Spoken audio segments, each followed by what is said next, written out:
And we, I hope, are recording. Greetings, everybody. Very, very special night. And as I was mentioning kind of in the pregame, this is always one of our really most exciting times when we get to launch a new blueprint, and particularly this one, because this is one that people have been asking about for months. Once we sort of let it slip that it was coming, you guys have been all over us. And so, but as I mentioned earlier, this is so big, it's so rich and amazing that literally 15 minutes ago, Laura finished it. She was in the next, while I was here chatting with you guys, Laura was in the next room finishing the final form. So we literally got down to the deadline, but it is now complete, and we're really, really excited to share that with you and also to teach you a lot tonight. So tonight, here's what's going to go on. You will be learning the vital importance of the hook line, something very interesting about middle grade and YA. You're going to learn about it, and you're going to get started on crafting one of your own. You're going to walk through the steps to creating a powerful protagonist, and you're going to discover what your protagonist really wants and what stands in his or her way. And of course, you will get the giant discount and the big bonus bundle for our new middle grade YA blueprint. Hopefully you have the forms. We've been sending you the links. Hopefully you've downloaded all the forms and you haven't printed out. If not, that's fine. We will have the forms on the screen so you can walk through them too. But it's great if you had a chance to look them over and maybe do a little bit of work beforehand. If not, don't panic. You'll be fine. So to get the most out of this workshop, get rid of distractions. This is your time. This is our time with you. Just turn off your phone and sit back and relax. This is, again, just meant to be a fun experience for you. And the less distractions you have, the more fun it's going to be. We have the Q&A button that you'll see along the bar on the bottom. Use that to send us questions, and we will be answering them at the end of the webinar. This is a big one, and we were sort of talking about this with one of the folks in the pregame. Really turn off your inner critic. If there's something inside you saying, oh, I just can't do this. This will never work. I can't do this. I'm not good enough. I'm not this enough. I'm not that enough. This is a great opportunity to tell it to shut up because it's wrong. And have fun. This is an amazing journey. Middle grade and YA is the most, I think, really exciting area in a lot of ways because of who you're writing for, the things you can write about, the freedom that you have. You're about to begin really a remarkable journey. So have a great time with this. There are some of you who are new to us tonight and don't know exactly what it's all about. So I want to spend a few minutes talking not just about who we are, who CBI is, but about the concept of the blueprints and why we created them and what makes them so different. First of all, if you don't know us, we have been publishing Children's Book Insider since 1990, so we're now into our 28th year, publishing it every month. And I believe when we say we're the most trusted name in children's writing, I think we can back that up. Writing blueprints, which is one of the reasons we're here tonight, is what we call a revolutionary new way to write a great manuscript. And we created it. And by the way, this is our, we started with Picture Book Blueprint, and then we added the Easy Reader upgrade to it. We have Chapter Book Blueprint, and now we'll have Middle Grade YA Blueprint. So kind of the broad outlines of children's writing now are covered in the blueprints. We have some cool things coming up. We have Magazine Blueprint. We have an amazing thing called Manuscript Magic that I can't talk much more about. And we'll get into nonfiction and mystery and science fiction down the road. But this really kind of completes at least having the basics of children's writing covered so that you can cover right into any category that you want. So here's what we knew. We looked inside after 27 years. We looked really into the pain of our customers and into writers, of what's really causing them problems. And we understood a few things. First, learning to write can seem like a long, hard slog. You want to get into it. You want to start getting your manuscripts out. You want to get into the action. But it's like there's a mountain in the way. And that mountain represents the things that you currently don't know and the experience that you currently don't have. And as a result, there's no clear path. And that's probably why you seem like there's this mountain in front of you. There's tons of info. And there's a lot of great info out there. There's some not so great info out there. But it's all sort of dumped on top of you. And we've been guilty of this in the past too. We have a lot of information. I think it's great information. But we sort of gave it to you and said, here, go and do something with this. And that's when we sort of, knocked ourselves in the head and said, that's why must writing be taught that way? But right now, because you have all this information that you aren't sure whether it's good, whether it's bad, what to do with it, what to do first, you right now maybe have no clear idea of what to do next. We also know this, you're short on time and money. It would be great if we all had the time to spend our lives traveling around the world, going to writing conferences, taking every class, just, you know, going to universities and all that. It would be wonderful to do that.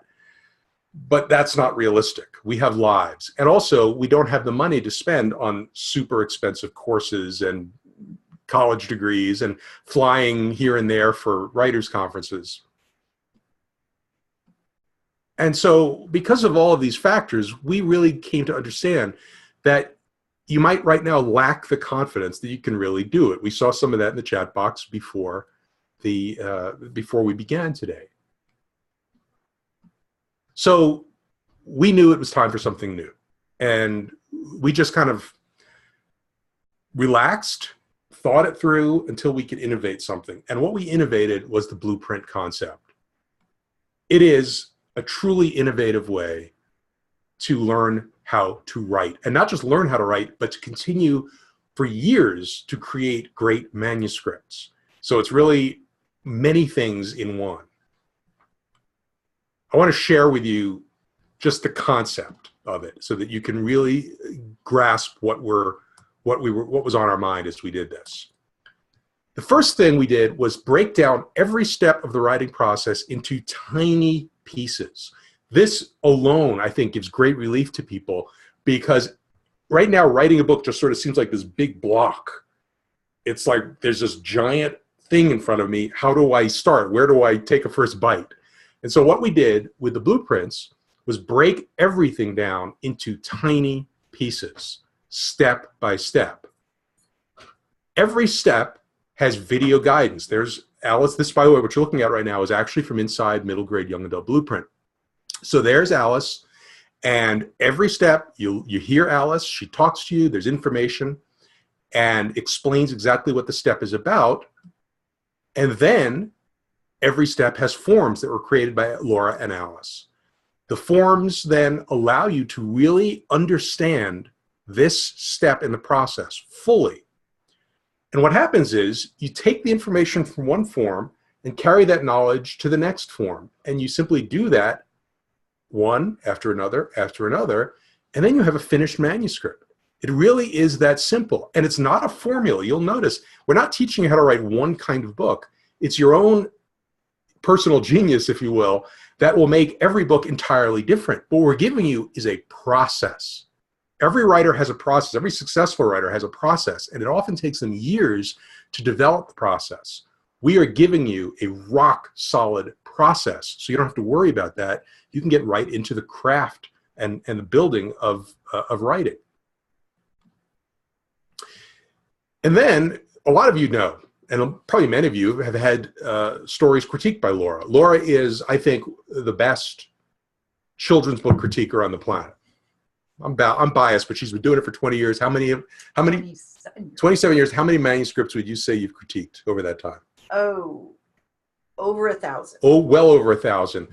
And she has a personal process that she uses when she looks at a manuscript. She created the revision section of our blueprints based on that process. So in reality, you are having really almost like having a critique from Laura, because she walks you through it, through the forms. Alice is there with you. And so not only will you have a finished manuscript, you're going to have a polished manuscript that's ready to go. One more thing. Every question, every step, every video, every form was built, informed by the greatest books of this particular category. Laura and Alice went through what they considered to be the greatest middle grade and YA, extracted what we call the DNA from it, and then built the blueprint based on that. So it's not just their opinions or their thoughts. It's actually based on the greatest manuscripts, the greatest books in the category that have ever been written. So the old way, and I'm almost done here when Alice is on deck. She'll be ready, but I really wanted to understand this.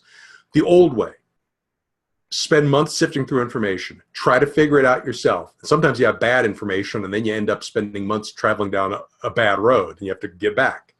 spend tons of money on courses and conferences and books, pay for expensive critiques. Every time you have a new project, you're starting with a blank piece of paper, which is very intimidating, and you're going to use trial and error while you collect rejection slips and maybe even get discouraged. Here's the blueprint way. You write your manuscript while you learn. If you are an absolute beginner, you can start tonight on step 1 of the blueprint and begin writing. Now, you're probably going to want to go through the blueprint a couple of times, and it's going to get better with every time you do it, and your manuscript's going to get stronger. But this is not about spending months sitting there staring at videos and looking at reading books. It's about actually getting into action. You're going to get step-by-step instruction from world-class teachers like Laura and Alice. The DNA of the greatest books are going to be built into your manuscript without you even knowing it. You're going to revise like a pro, and you're going to effortlessly create a polished manuscript that's going to be ready to submit.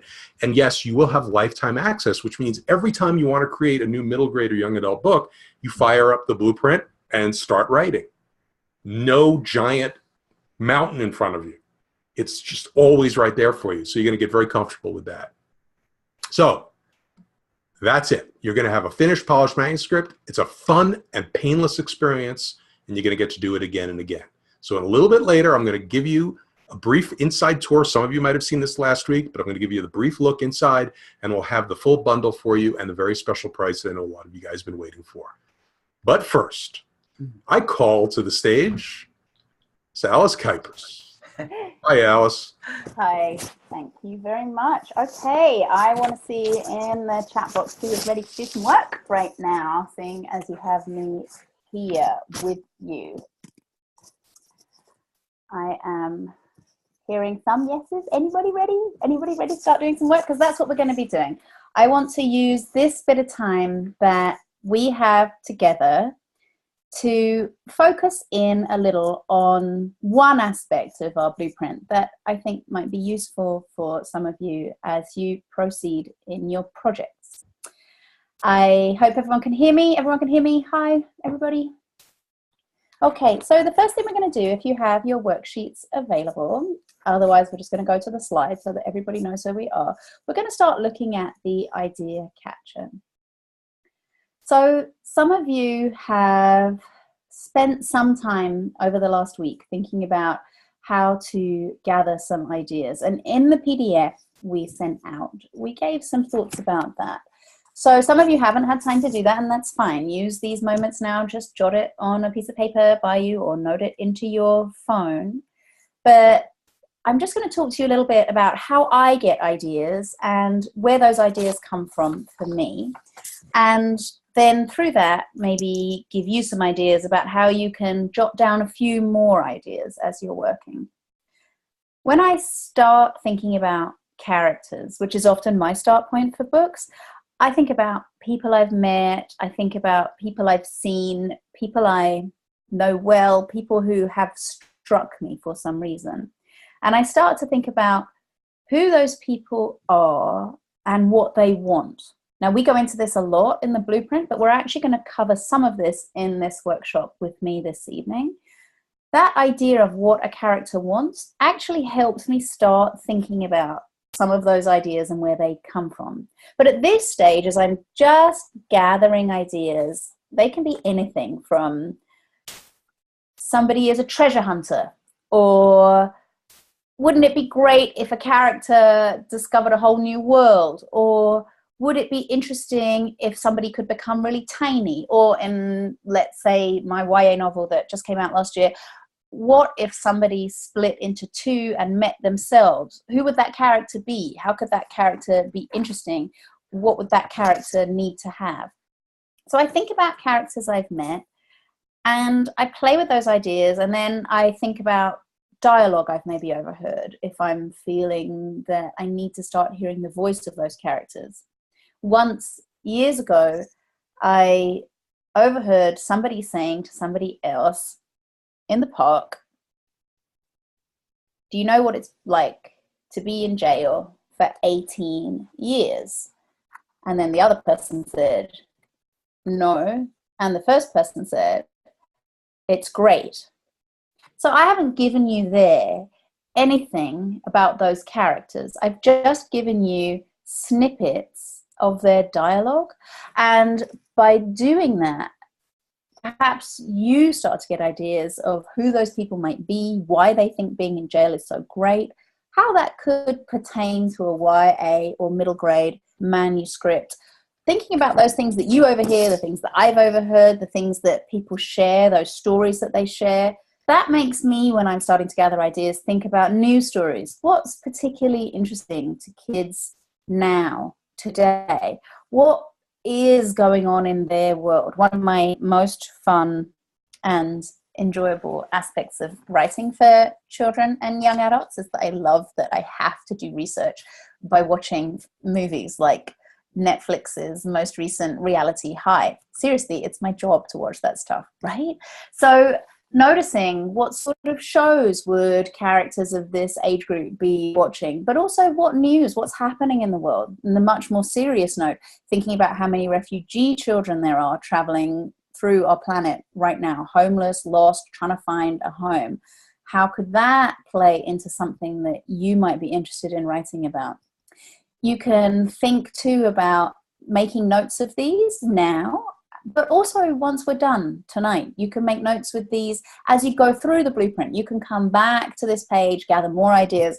I have on my computer hundreds and hundreds of folders that just have a title or a snippet that could become a book, and turns out some of them do. So I want to really encourage you at this stage to think about how to gather ideas. We talk about this a lot, and I share prompts in the blueprint that would maybe get you fired up even more. Perhaps some of you are thinking, I don't know how to just pull an idea out.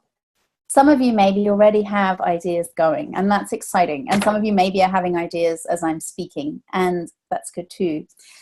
Think too about school-based ideas, what's important for this age group, what is happening at the stages kids of this age are at. Are they falling in love for the first time? Are they exploring their world for the first time?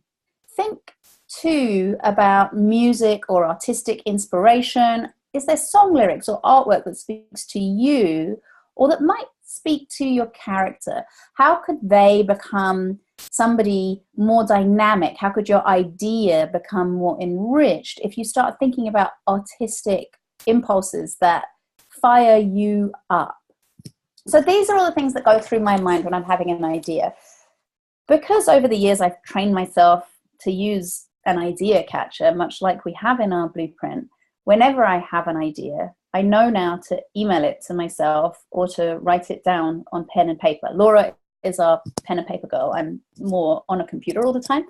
But for me, I find that making a note of something is really important. So that's why we have this idea catcher in our blueprint, why we have it for you here now. But also, I'm hoping that even as I'm talking, little sparks of inspiration, even if they seem silly, somebody's just asked, can any idea be good?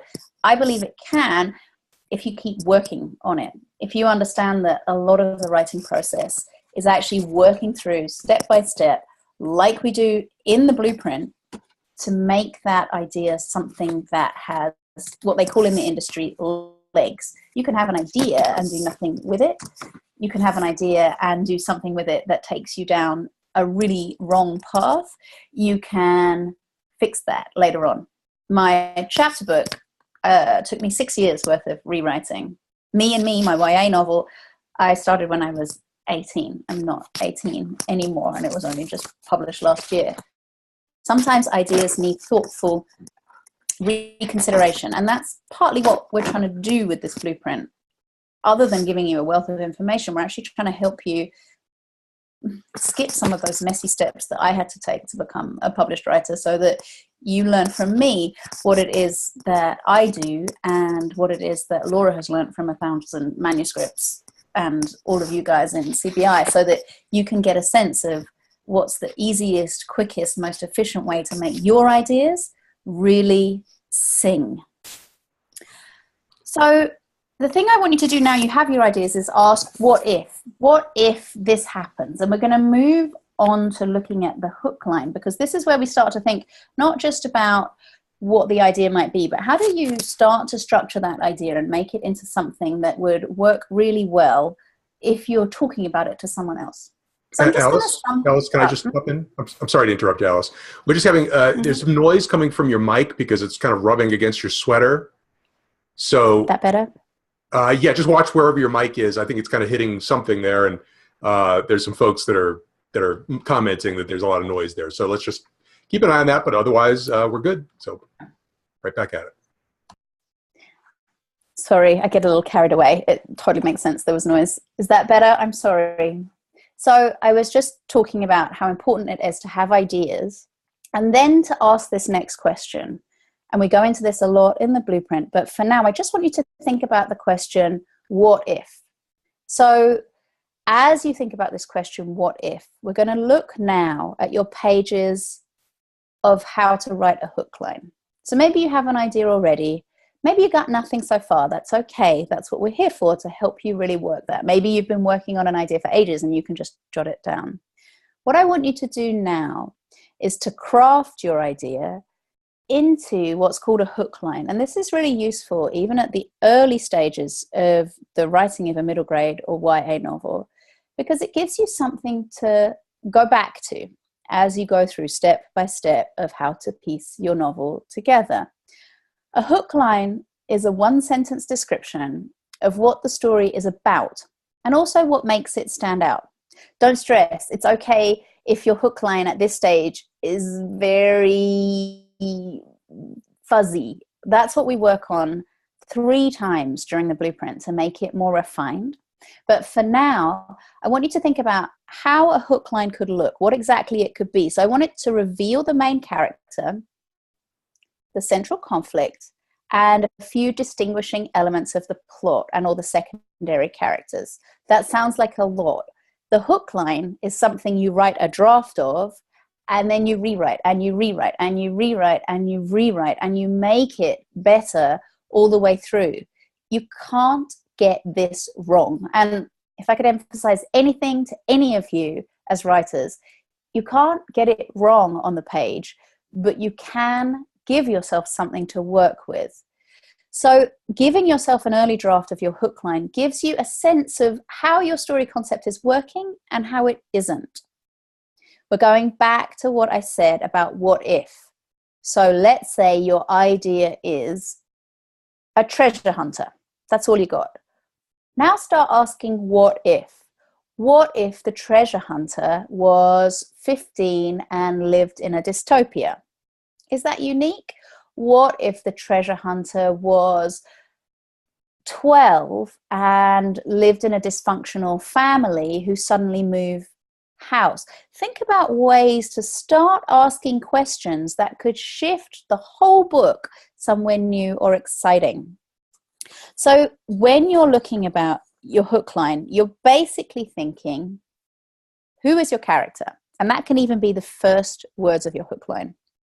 What do they want? And we're going to work on that in a few minutes, and we're really going to delve into that now. Why can't they get what they want? Until when? So thinking about, let's say your treasure hunter wants to find the most precious jewel in Stonebridge, but can't because his mother is terrified every time he steps outside the house that something terrible is going to happen to him. Until perhaps his mother gets sick and so he ventures out, which leads to, you see how you're starting to ask, I'm asking that question, what if, I'm riffing as I go so that you can see whether my idea is good or not. There are places it could go on the page as I start making this up. You can use my idea too, I don't mind. So at this point, you won't know everything, but as we move on, just keep in mind, okay, this might be something that I could turn into a book. You're going to have a voice in your head, many of you, that says, this is a stupid idea, it's pointless, it's useless. Try to ignore that voice. Try instead to let that voice just drift over and pass away, and listen instead to the other voice that says, I'm kind of excited by that idea, but this idea is even more exciting, this level below idea. Or, it's 3 o'clock in the morning and that idea that seems so silly that I was going to dismiss, you know what, if I changed that one thing, that would make it even stronger. When we're doing the blueprint together, we work on all these steps really carefully, but hopefully now some of you have something that is that slippery silverfish of a story, maybe, that's going to turn into something that one day I can read to my kids, because that's what really this is all about, right? Can we go to the next slide, please, John and Laura? So we've talked a lot about what a hook line might be. I'm just going to give you an example here, and we do this a lot in the blueprint. We try and use examples from really great books. So we're using an example from the middle grade novel Holes.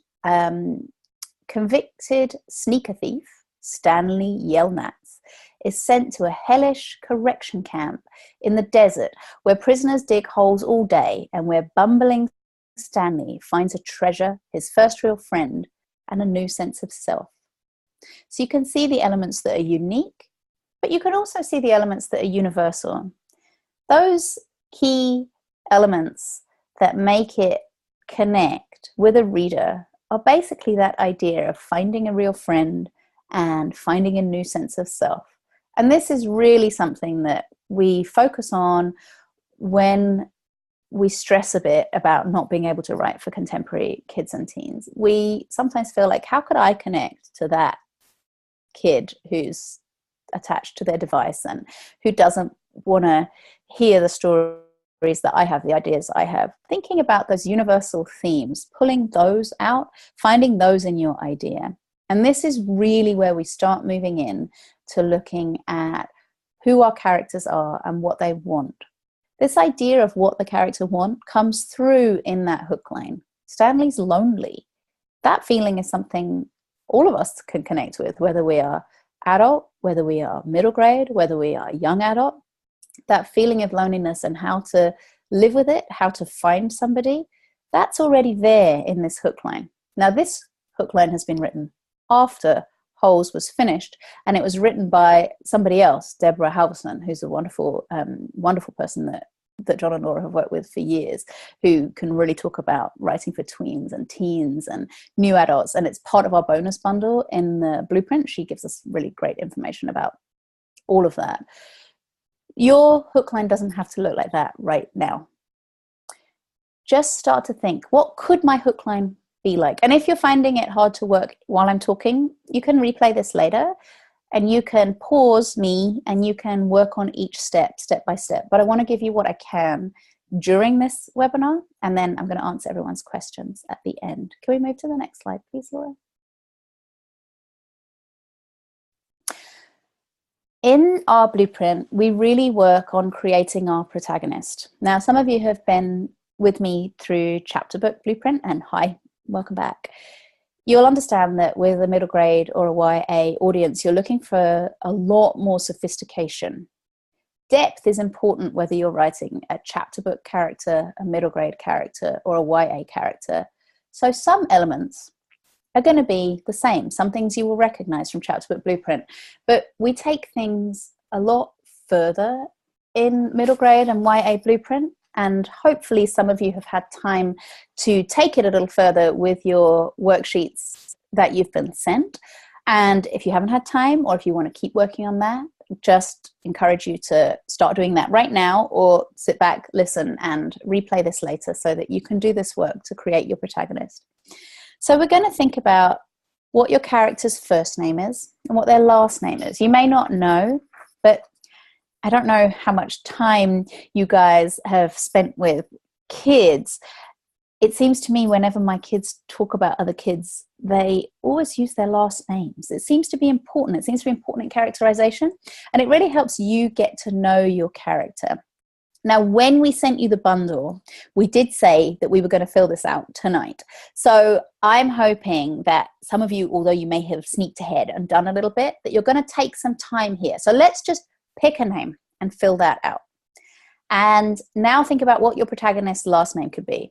I don't know if any of you have read Holes, the book we were referencing, but Stanley Yelnats is his name backwards and forwards. It's a palindrome, which is part of the story, sorry to spoil it, and is something that's kind of fun. So there are ways to make the first name and the last name exciting.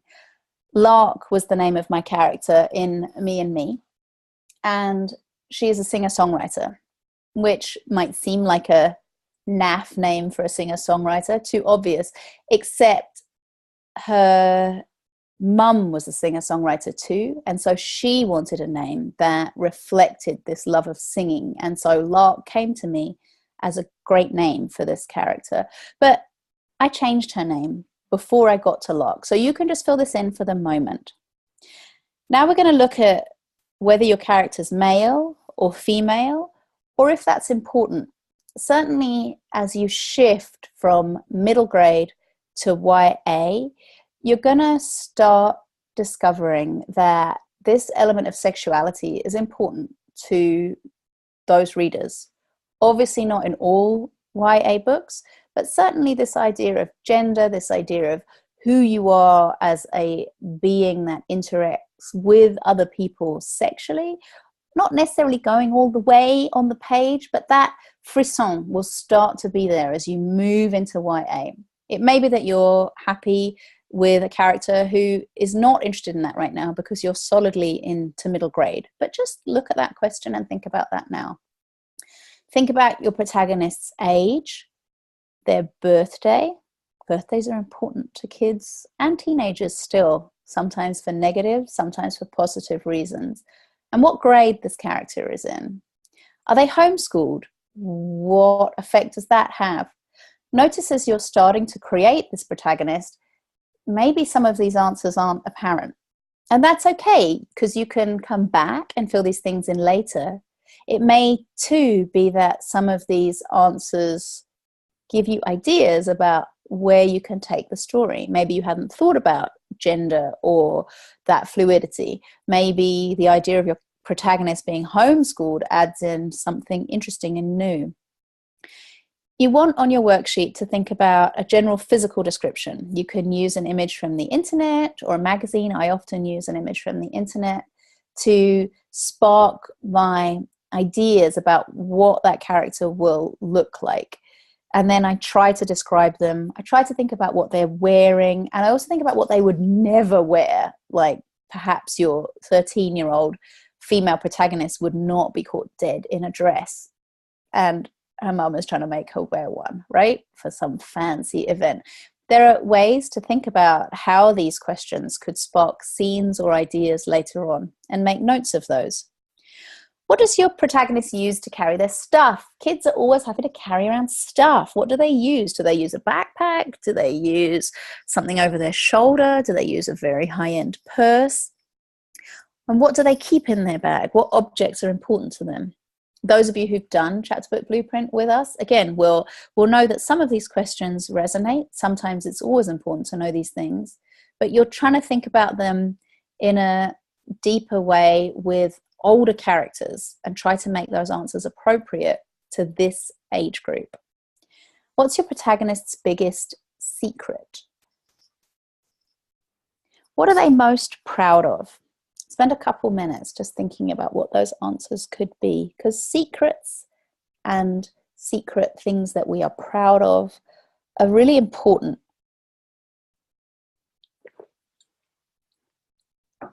Start delving a little deeper into your character. And you're just writing down notes and ideas here. You can't get this wrong. What's his or her biggest fear? Has something embarrassing happened to your character? What might that be?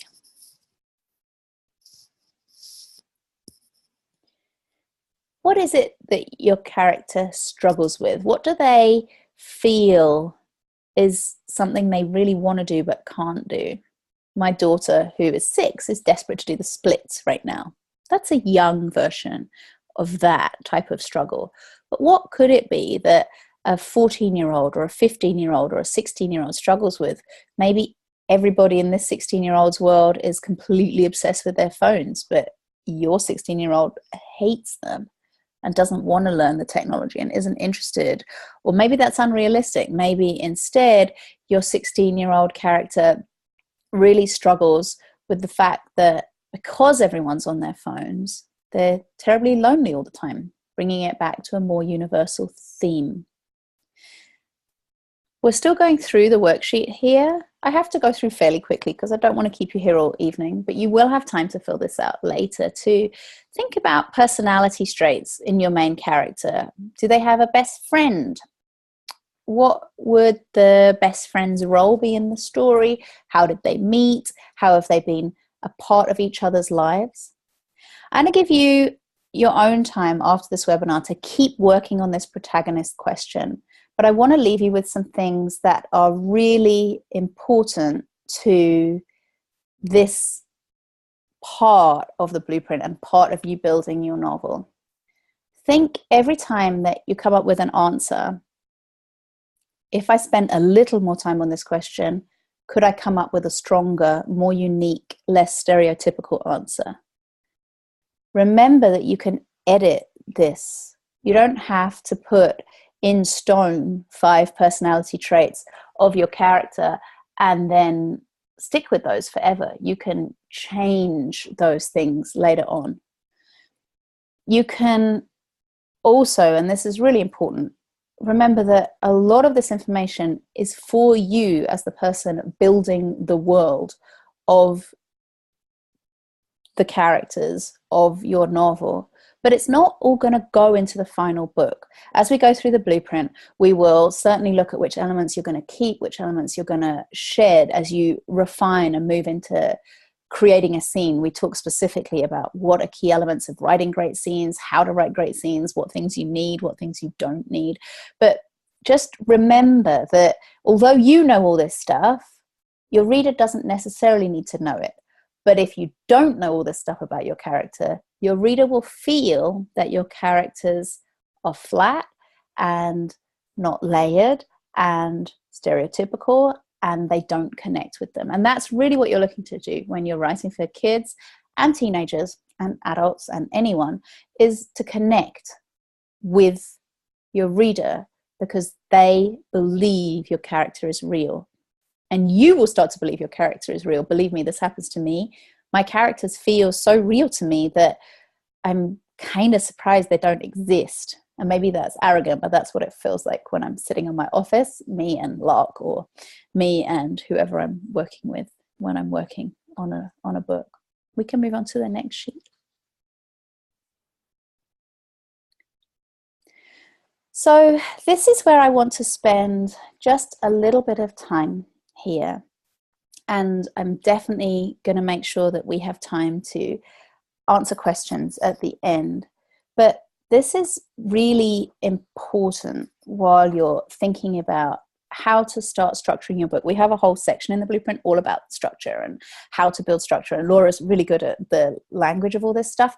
But this is a really key element. What does your protagonist want? As you'll see in the PDFs, we have an interview where you can sit down with a cup of tea and get to know your character as if they're replying to your interview questions. We have lots of questions there, some of them the same from Chapter Book Blueprint, those of you who've interviewed characters before, some of them more focused on middle grade and YA characters specifically. You're going to get to know your character like that. And as you do that, you're going to start thinking about what your character really wants. You'll start hearing their voice. So just for the moment, fill out, what does your character want in his or her life right now? I really struggle with this. Don't worry if you're finding it hard. I feel that it's really difficult. I'm always like, well, they kind of want to like maybe, and I fall a bit flat. This is something I struggle with, and probably why I spend so much of my life rewriting books, which is what I'm trying to spare you a little bit here in the blueprint. And the more I follow my own advice in the blueprint, the more efficient I am as a writer, and the more I'm able to be writing lots of books at the same time. I have 3 books, I guess, coming out in the next 2 years. And a lot of that, I think, has to do with the fact I have learned to streamline my process a little. So I'm not throwing away 20,000 words of stuff that heads me in the wrong direction. So ask yourself, what does your character want? And then ask it again. Why? Why does your character want that? And then ask it again.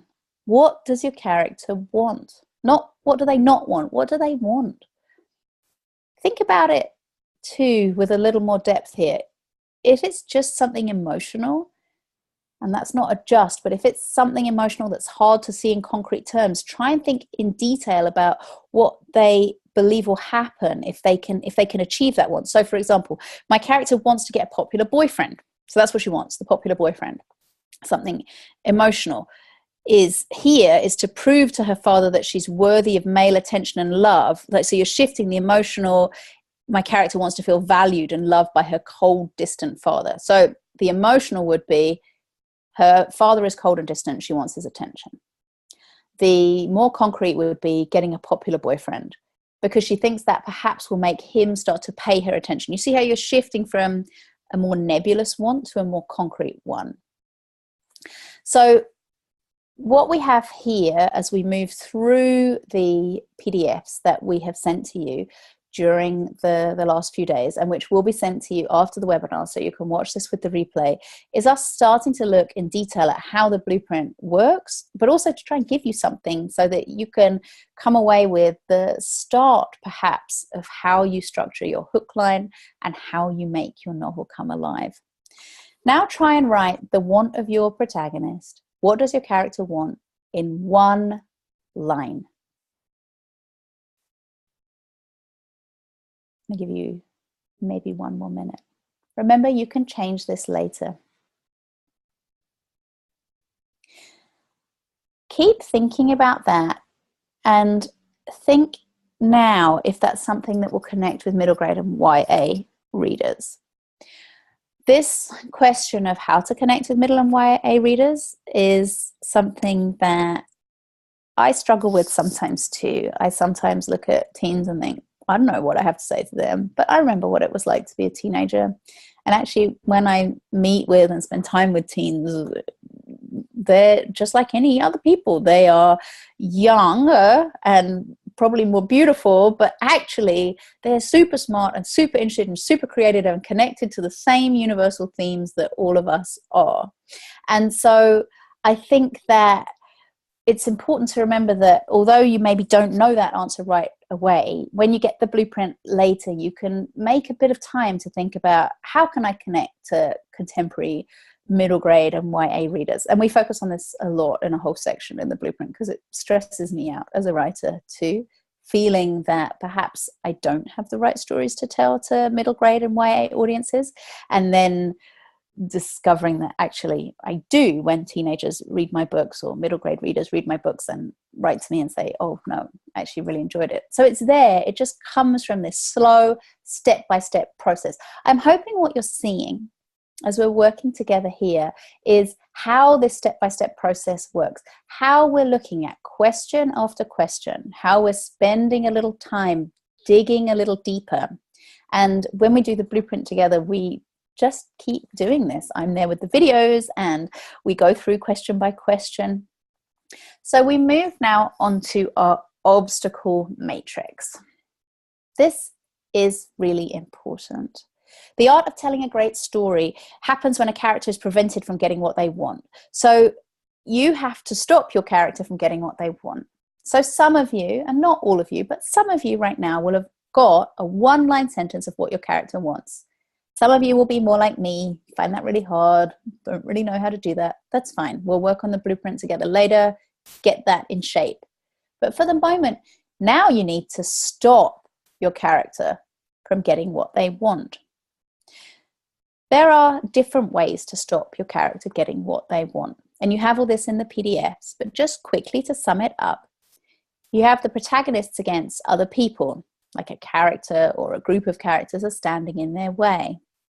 You have your protagonist against society. Perhaps your character's fighting against a belief or a practice or accepted norm. They just can't get what they want because perhaps they're living in a racist or homophobic or some other discriminatory society. Your protagonist against circumstance, things outside of your protagonist's control. And this is a particularly interesting one for middle grade because this is still an age where real middle grade readers don't feel much control in their lives. Their lives are so controlled by other people around them. YA, you start to bust free of that a bit. You do start to have more control. Perhaps you learn to drive, perhaps you have a job. But when you're a middle grade reader, you really don't have any control in your life. So you want to see characters fighting against circumstance. They're being stopped by a circumstance, something outside of their control, and yet they are finding their way. Your protagonist against themselves. And so in Me and Me, when Launc's life splits into two, this is what I was really looking at. Each of her lives, she's fighting with herself to figure out who she is and who she really wants. So you could look now at the next sheet of the PDF, or just think about this. What things could be getting in your character's way? Let's go back to our girl who wants the popular boyfriend to get her father's love and approval. What might be standing in her way? Maybe the popular boyfriend has a girlfriend. That seems to me a fairly obvious first choice, but you could fit that into the box that you have on your PDF. Maybe your boyfriend that the girl wants is gay. That would maybe be a more interesting and slightly more unique take on why she can't get the boyfriend. Maybe the boyfriend is leaving for another country and somebody new's about to arrive and that popular space is ready to be filled. There are all sorts of ways for you to start with your first possible solution and then come up with other scenarios as you go through. So when you have time, go through each scenario and look at what things could be stopping getting your character what they want, and go wild here. Try as many possible ideas as you can. You can't get this wrong. You can write tons of notes and go back to the first thing. You know what? I like the idea of the popular boyfriend having another girlfriend. That's going to work for me. Doesn't hurt that you've tried out a whole bunch of other possible scenarios. In the blueprint, we really encourage this whole idea of testing out new ways of thinking. Instead of just having one attempt for your protagonist to get what they want as we work through structure, let's say when we're doing our blueprint, we look at writing multiple attempts instead of just doing one possible answer for your protagonist, even for their name. I try to share with you what it's like when you think of other names. How does that change who your character is? So we're looking all the time at one answer, two answers, three answers. Remembering at this stage, we're still in that idea gathering. As you can see in the top corner of the screen, this is Unit 2, Step 4. We have lots of units in the blueprint, 9 units. So this is just as we get started. If it feels like a lot of work, that's good. It is. This is my full-time job, writing. And what I like to share with you is this blueprint makes it easier for you to not have to take up all the years I had to take up to turn it into the way that I live and work. I try to share with you all of my tips and ideas about writing. Stuff like this obstacle matrix must have taken me 7 years to understand this. So by doing this here, yes, it's hard work, but also this is useful work. It's going to get your book in really good shape from the get-go. We can move on to the next slide here. And this is when I say goodbye for the moment. I hope you've had some sense of some of the things I tried to cover in the blueprint. As you can see, there's lots of information and I have lots to say. I've really loved putting the blueprint together for you, and I will be here after Laura and John have finished speaking to answer as many questions as you guys have. I love answering questions. So if anything was unclear or you want to know more about my writing life, when we go through the blueprint together, I share tons of that. I interview tons of people to give you loads of information. But hopefully this just starts getting you thinking. Who is my main character? What do they want? What is stopping them? And those 3 elements are what you will put back into your hook line, which we worked on at the start, which will be what you use again and again as a reference point as you begin writing. That's great. Thank you, Alice. A question for the folks in the chat box. How many people find it much easier to think about moving along the process of writing a book when you are simply answering questions, when there's someone there to lead you from one place to the next? How many of you find that kind of relieving and know that you don't have to worry about what comes next and what's coming next week and next month? You're just focusing on what you're doing. Yeah, there's a lot of yeses. That's really, I think, the innovation behind writing blueprints is having someone like Alice, having someone like Laura who've got you covered, who can could keep you in the moment so that you can just ask questions. They ask questions, you answer them, you think about one thing and you really nail it, and then you move on. Mm-hmm. That's kind of the beauty of it. Mm-hmm. So first of all, can you see both of us on, we don't see ourselves. Can you see both of us on camera? If we're on. Cool. Okay, cool. Good. So I know Laura wanted to chime in with a few things. Oh, well, first of all, I just wanted to ask you, now that you've had just a little taste of these worksheets, and again, in the blueprint, you can spend a lot more time on them. You can take what you've done here tonight and transfer it to the worksheets in the blueprint and keep going. Spend a lot more time on that protagonist. There's a lot more details in the protagonist worksheet in the blueprint. Really think about those obstacles. Play around, like Alice said. Try different combinations from that obstacle matrix till you come up with something really unique that really speaks to you. But how many of you feel like you've already made substantial progress tonight in just these last 45 minutes or so with Alice? Yeah, here come the yeses. That's great. Yep. And I hope that you understand how liberating this system is. As John said, it's just answering questions at this point. But we created the questions to help you think about each element of your story in a different way than maybe you've been thinking about it before. To really open up that creative parts of your brain, to think outside the box, to look at it from a different angle. And you can always come back and redo a worksheet. So if you get farther down the road and then you think, you know what, I really want to develop my protagonist a little more before I keep going, come back and redo the worksheet again. So it's always there for you, which is what's really great. And one thing also is that the blueprint, of course, was created to help you build a manuscript, but it has many other uses. One of them is to help you become an expert in a particular area. So let's say that you want to really, really get great at creating characters. You could just go through that section over and over each time with different characters that may or may not ever be used in a book.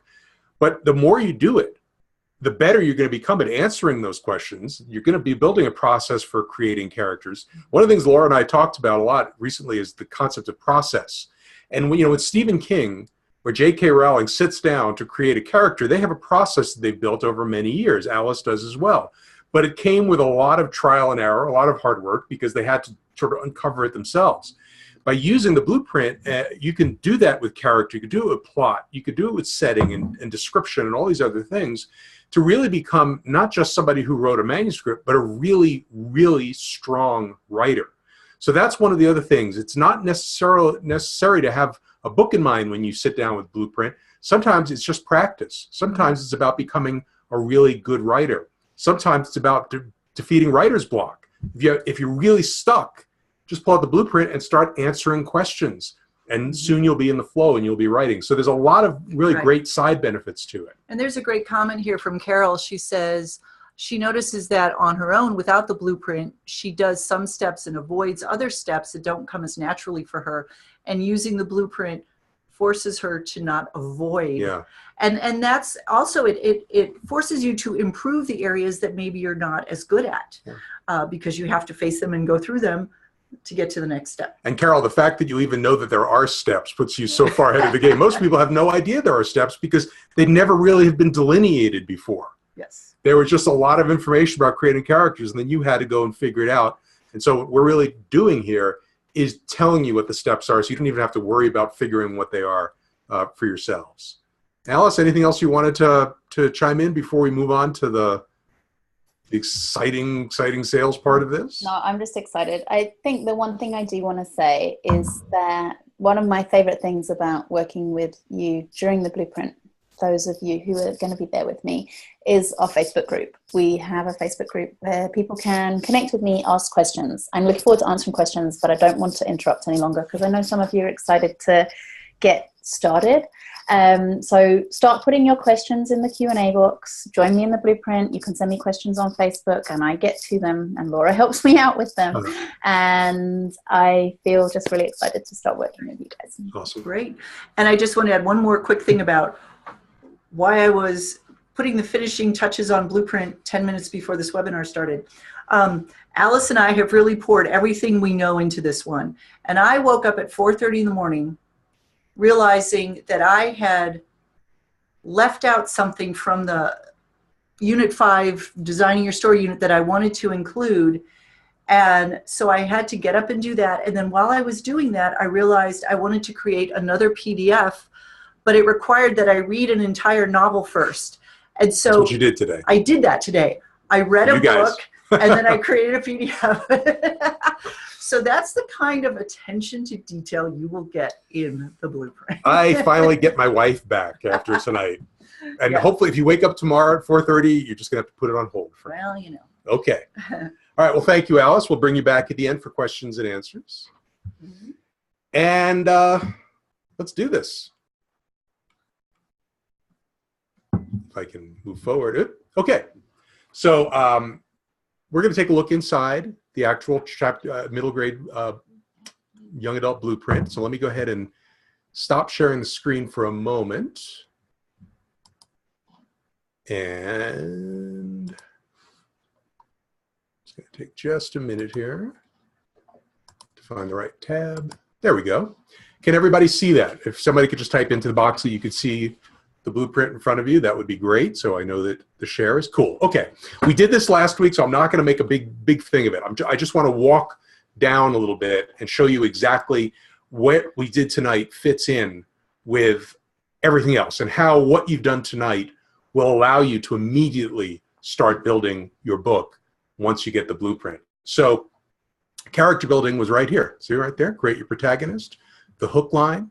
What does your protagonist want? And it's much more, by the way, it's much more in depth here. And you also get Alice's videos. But now you can see exactly what you're going to be doing next. Creating your supporting cast. There's extras on character building. Then we're going to be building your setting, creating your world, and now picking your point of view, your tense, developing great dialogue, writing a scene, and so on. Start getting into advanced storytelling techniques. Now you're going to design your story, the plot line, the structure of it. You're going to be coloring your plot and your subplot. And again, it's just a question of it's just a case of answering questions, filling out forms. You're going to be amazed. Right now, as you're sitting here, you might have no idea how to do a subplot. You watch that video, 6 minutes video with Alice, you fill out that form, you're going to have a subplot. That's really how this works. Here's where we build, actually starting to write your first draft. And now here's where we're using Laura's revision techniques to create a polished manuscripts. So everything you need is here. I'm just going to open one up at random here. This is designing your main plot arc, and you see when it pops up, it's a little slow because I'm sharing the screen right now. Normally, it would pop right up, and Alice is going to be here on video. There it is. Oh, so, actually, Laura, this is Laura's. Laura, I think Alice shows up here. Alice introduces me. There we go. So it's a co-production. It's a co-production. And then the form right here. So that's exactly the way it works. So super simple, but so powerful. And again, for those of you who have the chapter book blueprint, I think you're going to be amazed at how similar it is in some respects, but also how much deeper it goes. It is designed specifically to create books for middle grade and YA. This is, as Laura mentioned last week, Laura and Alice didn't just take chapter book blueprint and add stuff onto it. They started from scratch. They went back to the beginning and built this from scratch. So, who's excited to get their hands on the blueprint finally? Yes. Okay, I know. We've been teasing you. I'm such a bad tease. I'm not going to tease you a little more though. Hang on a second. I want to share with you what some folks have to say about the blueprint. This is Jonathan Gunson from New Zealand. He sold over 750,000 books. And so this is a guy who could easily just say, you know what, I know what I'm doing. I don't need this. But he got the blueprint, and this is what he said. I'm not going to say the whole thing, but look at what he's saying and how clear he's saying it. That, you know, when a guy who sold that many books says, I feel like the secret door to Aladdin's cave has been revealed because of the blueprint concept, it tells you that it can work not just for beginners, but for everybody. And I want to show you a really quick video here, because this is kind of fun, of some fans of Blueprint. We asked some people to give us their opinion about it and how their experience was. And so let me get to that. I'm going to play it. It's about 1 minute video. It's very, very quick.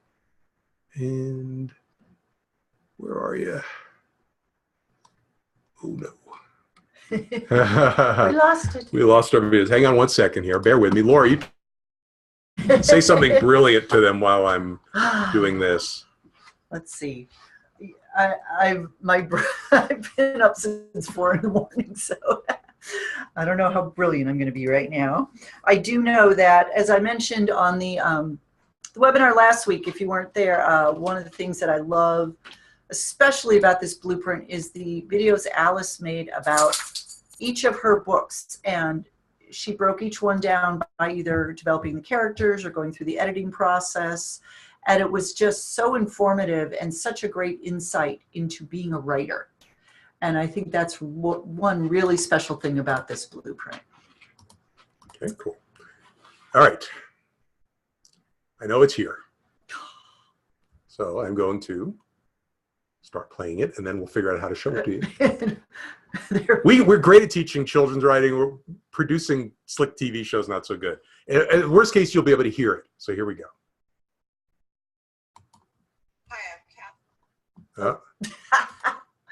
Oh, no. I'm the worst. Oh, no. I'm the worst. I'm so sorry. All right, you know what?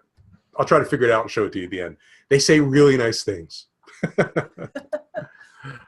Okay, so let me get back to sharing here. Okay. Can everybody see where it says, let's hear from more Blueprint fans? I want to make sure I'm on the right things. I've totally confused myself. Okay. Okay. Cool. They were Blueprint fans that say nice things. Let's talk about the cost real quick. And some of you guys know the drill here, but I want to put it in perspective exactly what you're getting. This is just Laura. And now remember, you get Laura and Alice here really putting their combined hearts and souls into this. But if you were just to hire Laura for a 2-day editorial guidance session, that's how much it would cost you. That's what she charges. And it has happened. And we like when it happens. But it doesn't, let's face it, the idea you can have $7,500 and be able to travel here and stay in a hotel, highly unlikely. But that is the level of talent that you're getting. So what does it cost?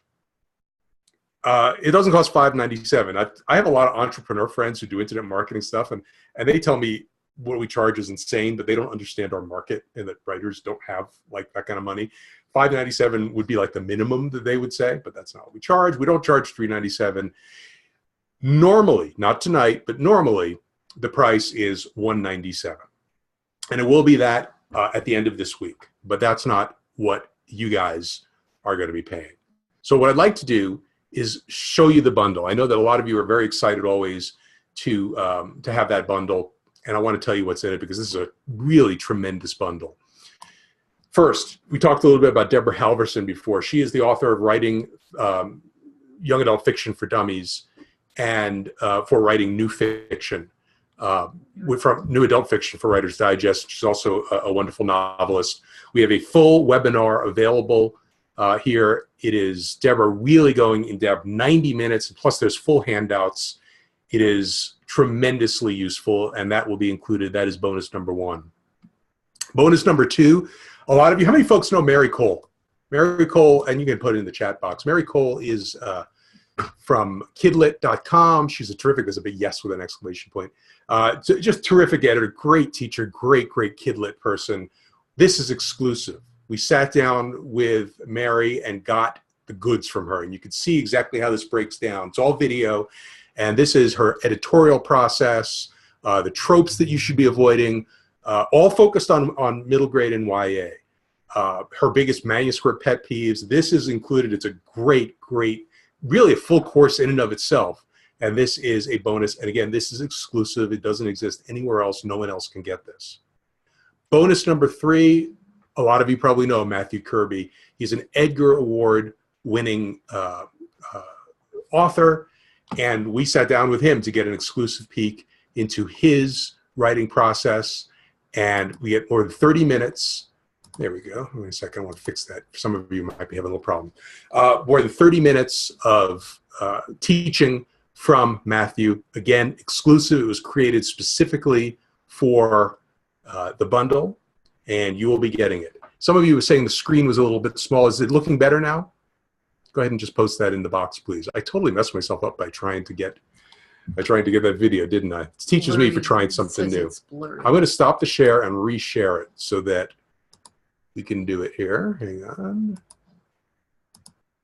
How's that? How are we doing now? Is it still blurry? Better, better.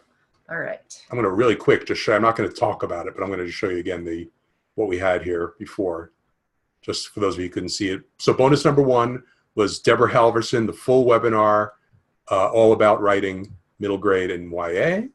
There's Mary Cole, and now you can hopefully see exactly what she talks about.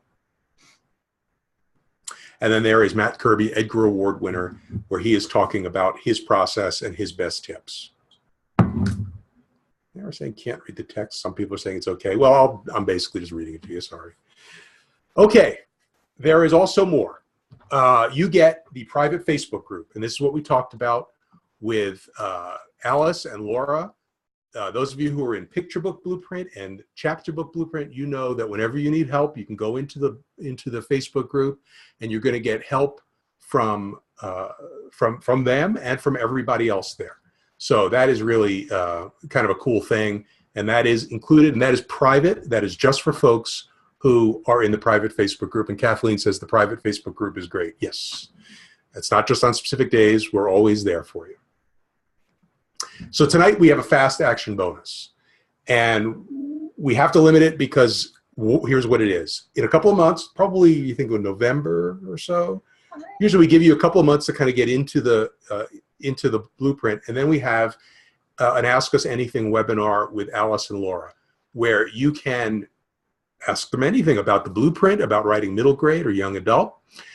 If you're there live, great, you can ask all the questions you want. If you can't make it the night it happens, you could send your questions in advance, and they'll get answered there. You have lifetime access to the video recording. So this is really just tremendous. Again, the chance to have Laura and Alice on live with you. And the reason we have to limit it and make it a fast action bonus is we can't have 500 people on that. It would just become a madhouse of people throwing questions at Laura and Alice. So instead, we do have to limit it. So if you order tonight, you're guaranteed to get in. And then what we'll do is we'll set aside a few every day for people who are watching on the replay. But if you order tonight, you are definitely getting the fast action bonus. So do not worry about it. I'm going to try to do a new share one more time because people are still telling me it looks blurry, and I'm not quite sure why. But I'm going to do that one more time. Okay. So there's the bundle. It is more than $600 worth of goodies. And that's pretty conservatively priced. I could have went crazy and said, oh, we had $3,000. But no, I was trying to be honest and come up with a conservative number. It's about $600 worth of cool stuff. Lifetime access to it and unlimited access to it. There's the price. It is $127 tonight. And for the next few days, we will never repeat it. Caroline doesn't understand the fast action bonus. Again, we limit the number of those. People who will be buying the blueprint next week will not get the fast action bonus because we can't have hundreds and hundreds of people in the webinar during the Ask Me Anything. So, but if you order tonight, you're guaranteed to have access to the Ask Me Anything. When I say we don't repeat this, I mean it. If this is the same price that we launched Picture Book Blueprint and Chapter Book Blueprint at. We've never gone this low again. We might get to 167 sometimes on a special deal, but you're never going to see it for 127 again. Renee says, wow, super package. Yeah. Isn't the Facebook group the same as Ask Me Anything? No, because you could always be asking stuff there, but then live, Laura and Alice can really expound on it. So you have the support in the Facebook group and then the Ask Me Anything. Okay, there it is. That's a fast action bonus. 30-day money-back guarantee. Oops, 30-day money-back guarantee. If you're not happy for any reason, no sweat. We refund your money. Hasn't happened yet. Don't expect it to happen too often. Okay, I'm about to give you the link. I want to tell you what's going to happen when you get the link. So when you click on this link, you'll be brought to this page. There you'll see that you can get access now for 197, or rather for 127. Crossed out is 197. You're going to click on that link. Now, those of you who ordered before, you're going to love this. It's been much simplified. We have a much simpler ordering process now.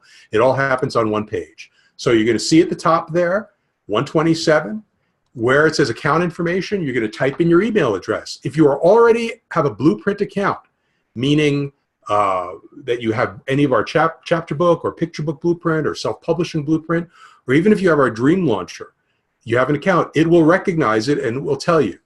And I'm sorry that the screen is blurry. I'm really not quite sure why, but that's a shame, and I'll do my best to describe it to you. And what I'm going to do is maybe close the video thing and see if that helps. I'm sorry, folks. Okay. I don't know if that actually gets better. I will read the link out. Is that any better? The order form is not blurry. So what's going to happen is you are going to type in, I will put the link in the chat box, yes. You are going to type in your information in the middle here, in the middle blurry part here. It says your email. It'll recognize you as an email, as one of our email people. And it will say, as one of our writing blueprints people, and you'll follow those instructions. If you're brand new, you just type in a new email and you're good. Type in your PayPal or your credit card information and click enroll in the course.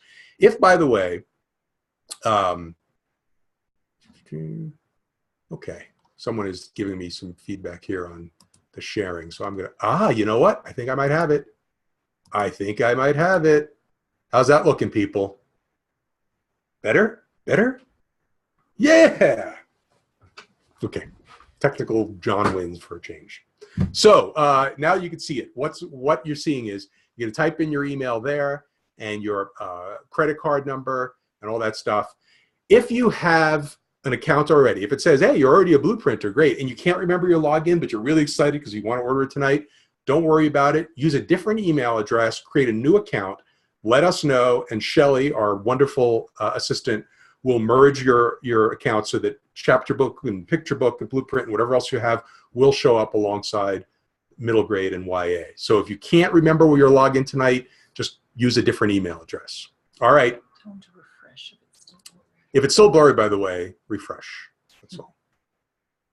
And one more thing, I know you got, I'm sorry to tease you like this. One more thing, but this is important.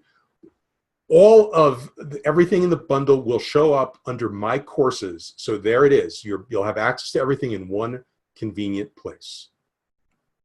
You're ready for the link. I don't have to ask you. There is the link. It is bit.ly/MGYA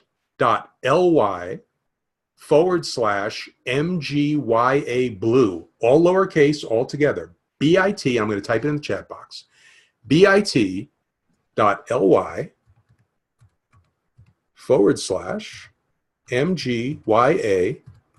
blue. And it is now in the chat box. I don't know if that's clickable, so I'm going to put the HTTP in front of it. And go ahead and do it right now. This way you can come back and we can party together. You can tell us when you're in and we can celebrate with you. We love doing that. And also, we know how many of the fast action bonuses are available. Will you have access to everything for the one price of $127? Yes. This is everything. There is no like silver, platinum level, everything. Lifetime access to the Deborah Halverson stuff, the Mary Cole stuff, the Matt Kirby stuff, the Facebook group, the Ask Me Anything, and the middle grade young adult blueprint is all included. Will content evolve over coming months? Well, considering Laura just woke up at 4:30 this morning and evolved it, yeah, and you will get access to it. There is no, you have lifetime access, including all of the updates. And I'm sure that knowing Alice and Laura, their minds never stop. So is the program downloadable? You can download the PDFs. And in fact, what we have is all the PDFs in one file. So you can print them off if you want, if you like working that way, or you can have them to use offline. The videos are online, but yes, you can download everything. When is the deadline? I don't get paid till Friday. The deadline will be Saturday, so you're good. Again, there's the link, and when you're in there, come back and tell us that you're in so we can celebrate with you. Link did not work. Anybody else, has anybody had the link work for anybody? So we know, because it should be working. Cool, I'm in. It worked for that. I'm going to do is, the link did work for you now. Great. Okay, link's working for folks. They misspelled it.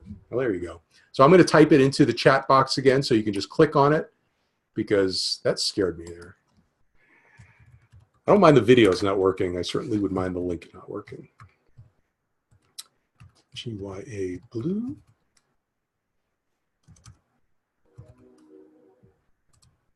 Okay, there's the link again. Can't see where to access link. It's right there in the chat box. And it should be on the screen. On the screen I have it, but if not, Again, I'll just keep typing in the chat box, but it is bit.ly/MGYA blue, all one word. Kathleen is in. Patrice is in. A bunch of people were in, but I missed them at the top. Sorry, I like to celebrate with folks when they get in. We will be having answering your questions in just a minute. Violet's in. Francis is in. Oh, a bunch of you guys are in. Yeah, party time.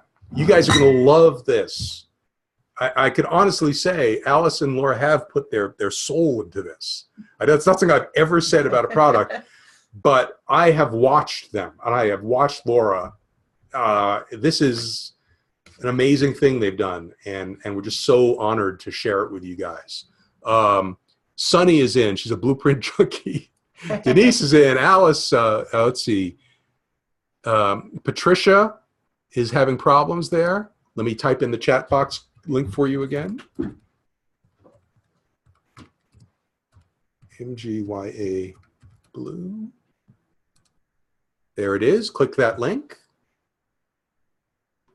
And again, if you have a previous account at Writing Blueprints and it's telling you that and you don't remember how to log in, just use a different email address and let us know. Then just shoot us an email and we will merge it with your original one so that all of your goodies, all of your blueprints, everything that we have are all available in one place. Carlene is not getting in. Keep trying that.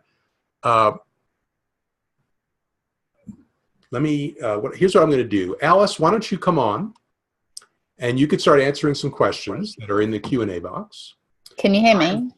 Yeah, we can hear you. Okay, and my video link is... to find the full, big, unexpurged, whatever, link and drop that in for anybody who might be having problems with the shortener. So John, my video is, you've switched off access to me coming into video, I think, so it's fine. If people I see you. Everybody see Alice? See me. Oh, I'll stop scratching and yeah.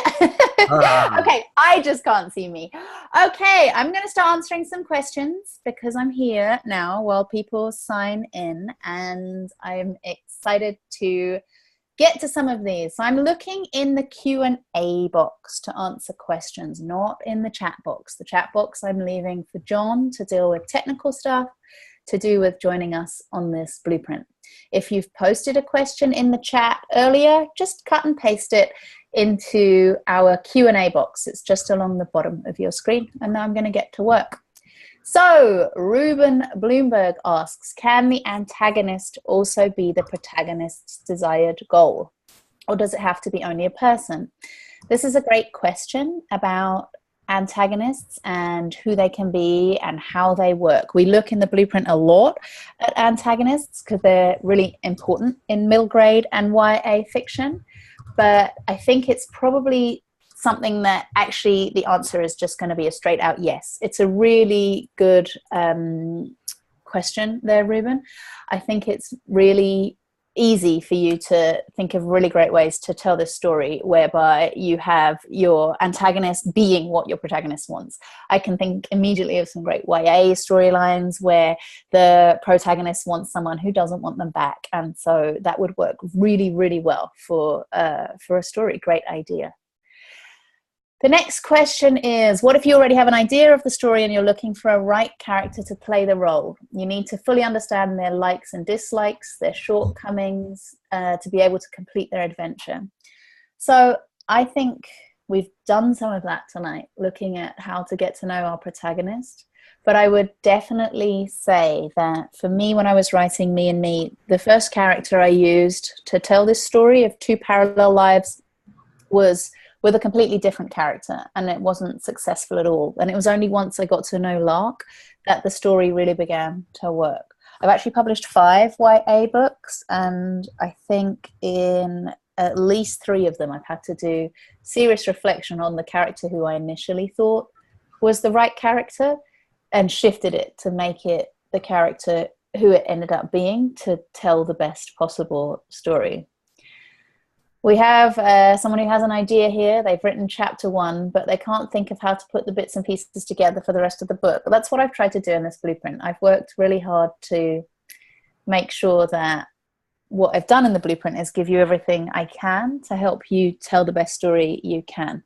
I know what it's like when you want to write a story and you don't know how to do it. And what I've tried to do is share my 15 or so years of experience as a writer, writing specifically for these audiences, to make it as easy as possible for you to turn your chapter 1 into a finished manuscript and then edit it afterwards to make it the best it can be. Stephen Martin's making a joke here on my what if question. What if I never told this story? I'm hoping, Stephen, that you do. It's actually, whilst it's funny, it's also something that I think writers ask far too often. If you say, what if you never told the story? I feel like it's an easy way to let yourself off the hook, perhaps, of fulfilling the idea and making it into a book that really connects with a young person. I know that question is one that comes to me, what if I just give up? And actually, I think that it's really important to keep going. I wouldn't do all this work as a teacher to share what I know about writing if I didn't think it was important that you guys tell your stories too. I don't live in a world where we need fewer books. I live in a world where we need more stories and we need more people to tell them. And I'm trying to give tools so that people can tell them the best that they can. Sorry, yeah. Oh, I was going to say, I'll just grab one here. Linda asks, what are the current trends in middle grade and YA? Actually, Deborah Halverson, who did that webinar, which is in your bonus bundle, I did an additional little interview with her just last month, asking her for an update on any trends that she has been studying since she did the webinar. And a couple things she said that contemporary fiction, very, very hot right now with both middle grade and YA, but especially in YA, if you can add a little bit of a twist to it as far as, you know, a fantasy element or a paranormal element, but keep it in the contemporary realistic world, that's very sought after. And with middle grade, the genre fiction is always, it's sort of a evergreen for that age group. Fantasy, mysteries, historical fiction, that kind of thing. And so 2 of our author interviews, we actually have another author Alice interviewed within the Blueprint, Hilary Bell, who writes genre fiction and in series, and she gives a lot of good tips on that as well. I just wanted to answer a couple of questions about the Blueprint that people are asking. Does it offer lifetime access? Yes, and you get all the updates. It's yours forever. Use it over and over and over. Could you make the PDFs available in one packet? We do that. So you have the individual PDFs under each video, and then we also give you one big file. Right under the very first video, the welcome video. So you could use that to print out, bring it to a copy shop, or just save it. But yes. How do we log into the course after we've registered? So basically, you're creating, if you're purchasing from us from the first time, you'll be creating a password as part of the purchase process. You'll use your email address, log back into writingblueprints.com, click on My Courses, and everything in the bundle will be there. And then as you buy more things, if you get more blueprints or other stuff from us, it'll always be there. So you can have one login for everything.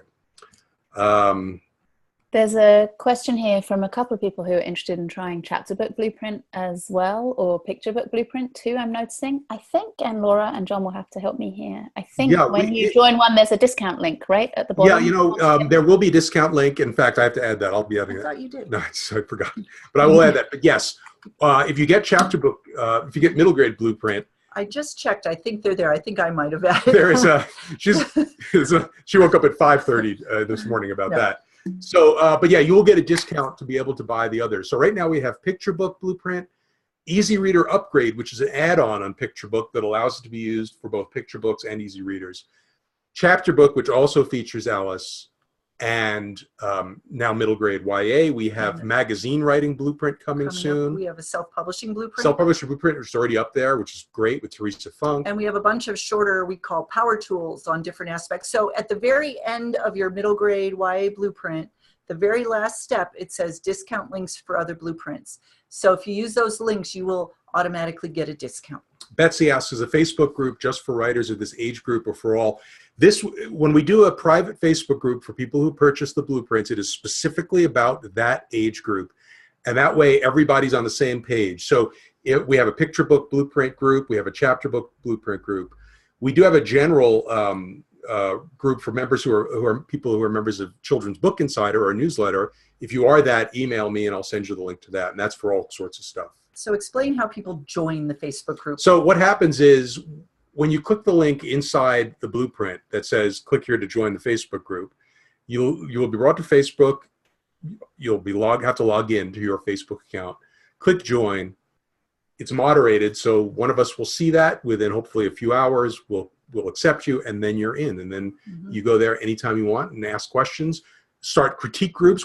I know in Picture Book Blueprint, there's a critique group that started, right? And Chapter Book Blueprint. And so we have critique groups actually inside both of those groups. And the killer thing is they're all using the blueprint, so they're all speaking the same language. Now, a caveat, we don't run those. Those are both people in those groups stepped up and organized a critique group. So if one of you wants to do that, I can get you in touch with our other critique group leaders and they can tell you how they do that.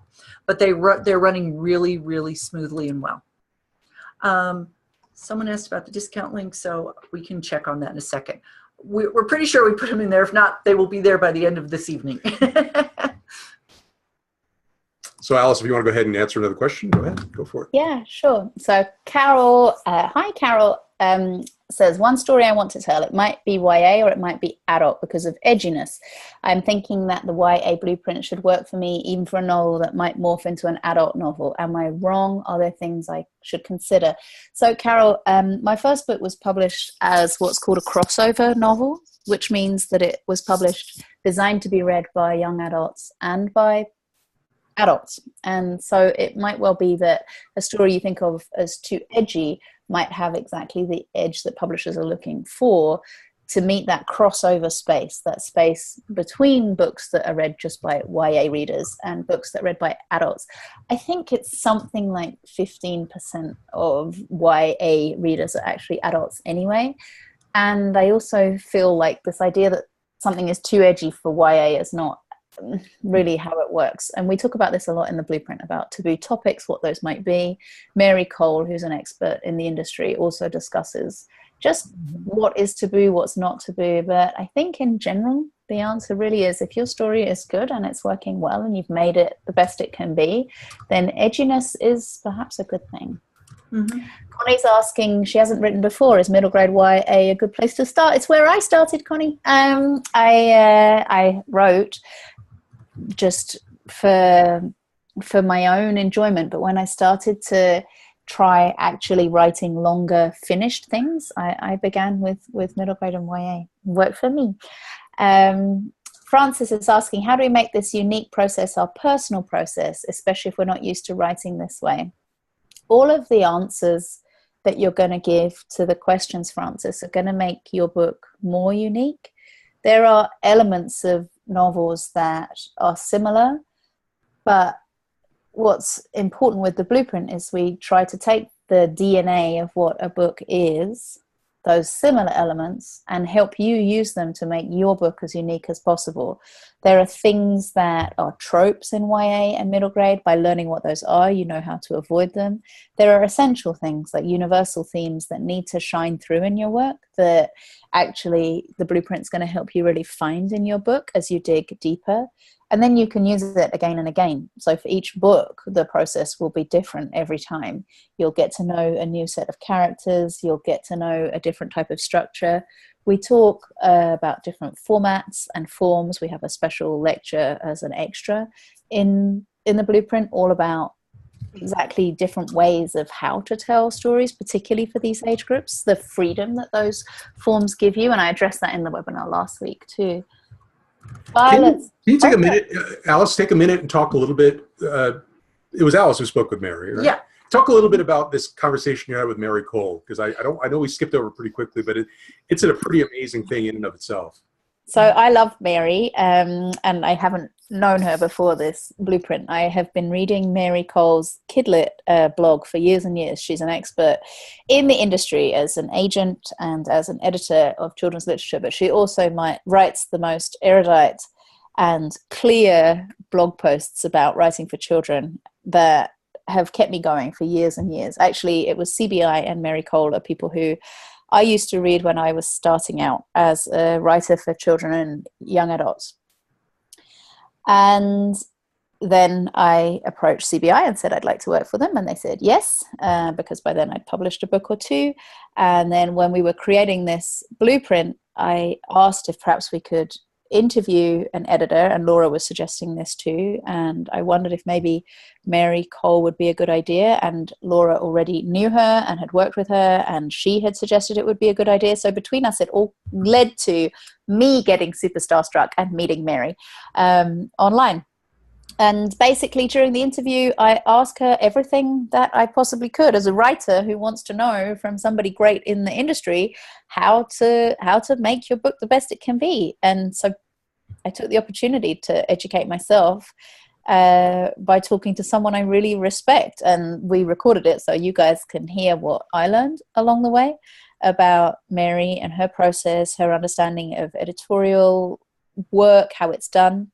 Separately to the blueprint, I actually hired Mary to read my next YA novel to give me editorial insights. So I get to work with her again. And if you guys are interested, those of you in the Facebook group can certainly ask me questions about how that process has been. And I can tell you all about that too. That's a great thing about Alice. She is not shy about sharing her intimate writer experiences, which is so wonderful for people who are learning. But I mean, she will tell you what it's like to be edited and what it's like to have a rejection and all of that. So you're going to learn a lot. And then here's the other love rejections. Yeah. Here's the other one of the other big bonuses, and this was Deborah Halverson, who again is just an authority. I mean, really, this is an authority on writing for young adult, writing for new adults, which is a whole different thing. And what's great about this is that it'll give you an introduction into that concept, which is writing for people who are a little bit older than young adult. And so this is all included, and there's handouts to this. This in itself, again, the Mary Cole thing, the Matt Kirby thing, they could have been separate products that we could have charged as much for. But we just love putting everything together and giving you really good value. So you keep coming back. That's right. Okay. You get it, Alice. There's another question you wanted to take. Yeah, so there's several questions about the Facebook group that I will leave you guys to answer in a minute, and computer system requirements. And I'm going to answer this question instead about how you pick your tense and how to write in the tense that you pick. Sometimes I get lost in the tense. So Sylvia, I focus on this, and we focus on this in the blueprint. We like to make sure that you've tried different tenses, that you know how to use your tense. We do some exercises where you practice different tenses so that you get a sense of what's going to work and you try different things out. It's true, it's difficult getting that right, but the more you practice, the better you'll get at it. Pam asks, in the blueprint, were we given a bibliography? Absolutely. I couldn't possibly teach anything about writing if I wasn't referring to a reading list. I actually think books are great teachers for any of us who want to write, and it's always the first question I ask when I'm working with a writer one-on-one, which I don't do very much anymore. But I always want to know what they're reading. And if they say to me, oh, I haven't read anything in years, I feel that that is the first place for them to start improving their writing, is by reading. And so we've really worked to give you a good reading list. But any of you who are in the blueprint with us can make suggestions and we can add to that list, because I love finding about books that I don't yet know about. And the Facebook group is a great place to share that too. I know, like on the picture book and chapter book Facebook groups, when I read a new book and I love it, I'll put it up on the Facebook group as a recommendation. And so we'll do the same thing so with middle grade YA. So books that are going to come out in the next few months that we might read, that we think are wonderful, we will recommend on the Facebook group. By the way, speaking of the Facebook group, people are asking, how do I find the Facebook group? So when you get when you order and then you log into Writing Blueprints and you see click on My Courses and all your stuff is there, you see up there in the upper left corner, private middle grade young adult Facebook group.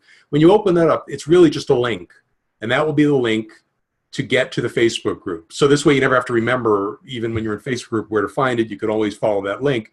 But you just, the first time you do it, click there and then ask to join. And then once you're approved, you're in, and you can use it as much as you want. Mm-hmm. The next question we have here is from Anonymous, who's asking what suggested word counts are. We went over that in the last webinar, which you have free access to, and we go over what are good word counts, what are good rules for writing middle grade and YA, so I encourage you to look at that. And in our blueprint, we talk about that a lot more, because sometimes people think they're writing one thing, and in fact, you're writing YA or you're writing middle grade. So there's even a quiz to try and help you establish what you're writing. But do look through to get exact word counts, and also my views on what word counts are supposed to be and how to break those rules too. I'm asked here, do I discuss when there are two protagonists, and what do we do when there are two? We look a lot at contemporary books for middle grade and YA readers, and that's absolutely something that comes up. Some of my favorite books have more than one protagonist. You tend to have one person who is the ultimate protagonist, but there can often be two or even three or even four. In my fourth novel, I have three main characters. One is who you maybe empathize with a little more, but the three characters each are the hero of their own story. So I absolutely share my experience of writing The Death of Us and what that was like. And then we have all the worksheets. You just keep using them again for each of those protagonists. And I do mention that also in the designing your story, the plotting units, steps. And also one of the books, the one that I got up and read very early today, was a middle grade mystery called Capture the Flag. And it's actually a good example because it's a sort of an ensemble cast. It's the first book in a series. We have three characters who star in the whole series. So I talked about how to handle that. And one character kind of gets the story started, but the three characters all have equal weight in the plot. So we do go into those different configurations throughout the blueprint. Paul just asked where the link is to the combined PDFs in the blueprint. It's under the first unit one, step one? It's under the first unit, right under the video. And like I just added it, so I wonder if I have to refresh something. Well, we'll take care of that. But actually what I could do tonight is show you. Let me go to the slides here. We'll go back to where blueprint actually is here, and it's a little bit.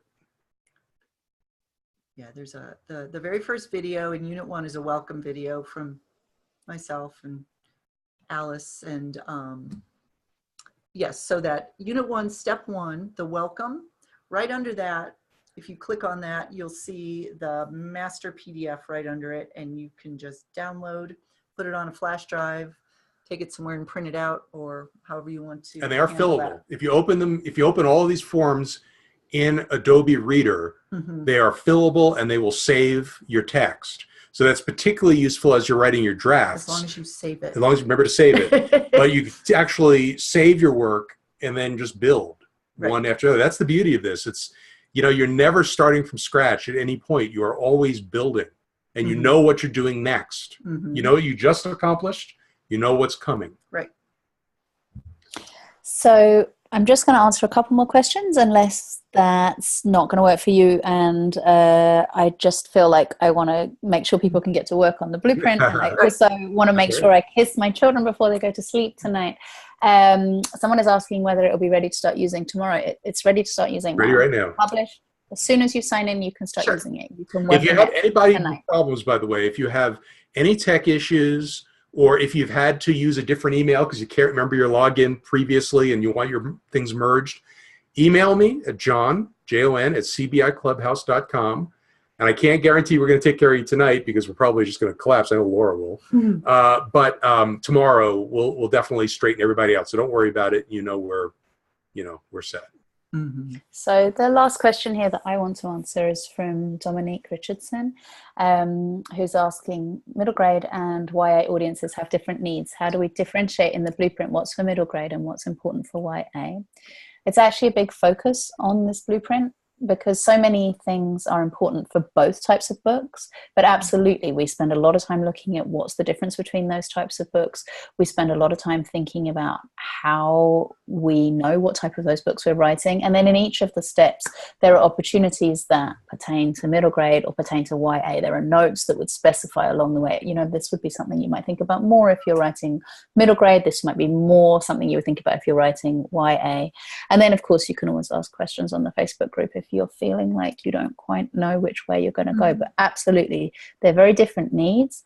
There are lots of things that are the same, but lots of things that are different. And so we really try to make sure that I bring in my experience. We also bring in the experience of the people I interview to make sure you get a really thorough understanding of what those differences are and how the blueprint is best used for the type of book that you're trying to write. So we've tried to make it flexible so that you can write the type of book that most appeals to you.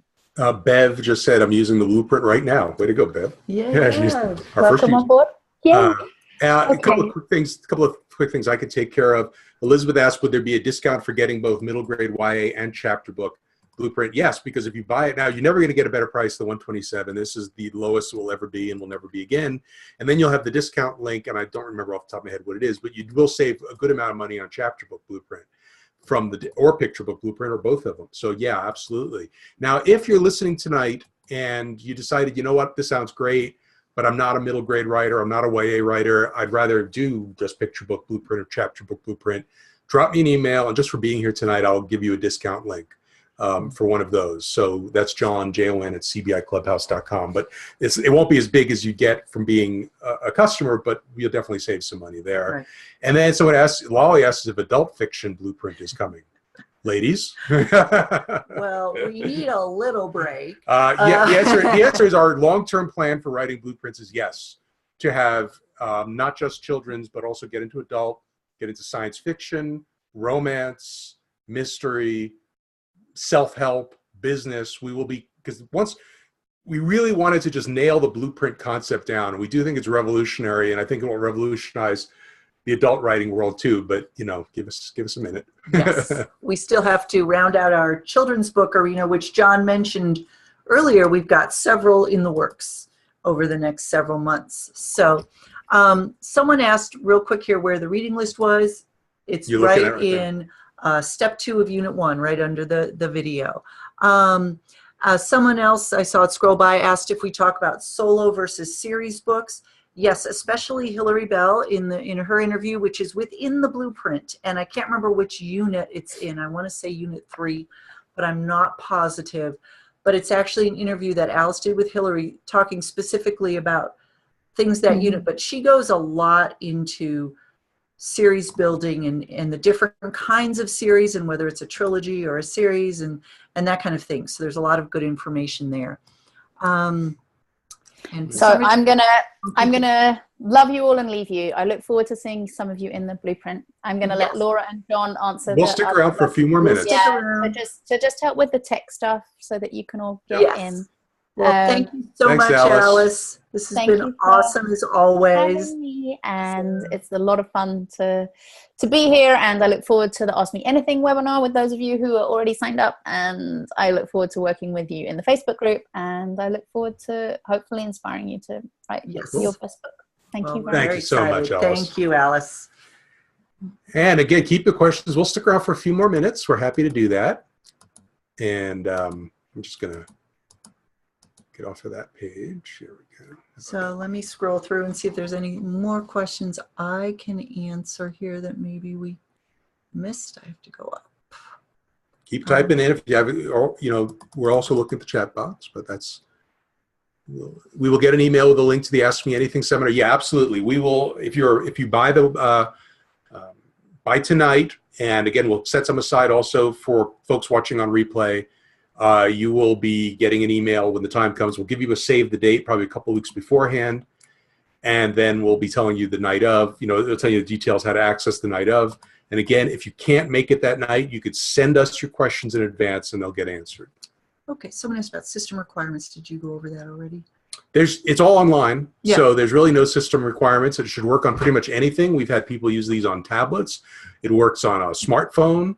It'll work on a PC and a Mac, whatever you got. The blueprints will work. And again, you could download the PDFs, so you don't have to be online. The videos do live online. They're just too big to download. So here's a great question. Can you have more than one obstacle matrix, like circumstances get a person somewhere, but then the protagonist is his or her own worst enemy? Yes, and we actually, the obstacle matrix, we talk about that on like the 3rd or 4th page of it. Often in middle grade and YA especially, you have an external obstacle the character's facing, and then there's also an internal obstacle. And the internal obstacle might create a really substantial subplot in your book. And so you can figure out what both of those things are with your obstacle matrix and try different combinations. Capture the Flag by Kate Messner. Yes, that is the book that I was reading this morning, and it's a middle grade mystery, and yes, it is a series. It is the first book in a series, and I believe there's 3 books out in the series now. It's called the Silver Jaguar Society series. Linda asked what the current trends in middle grade and YA are. Linda, I would suggest, and you should have the link, we probably emailed it to you a bunch of times. If not, email me. But if you watch last week's webinar, that's what Alice and Laura talked about a lot, were kind of what's happening now in YA and middle grade, and also goes over the page counts and all that. But all that is also included in the blueprint. Yes. So you don't have to worry about it. So, did we talk about this? No, we haven't. Is the blueprint meant to be used from start to finish or in a back and forth fashion? Whatever you want. It's really whatever you want. I would suggest the first time you go through it, go from start to finish. But once you know what's in there, then you will know sort of what you need the most help with. And so with your next manuscript, you can sort of pick and choose where you're going to really focus your energy. But it's good to go start to finish the first time through, just so you know what all is included.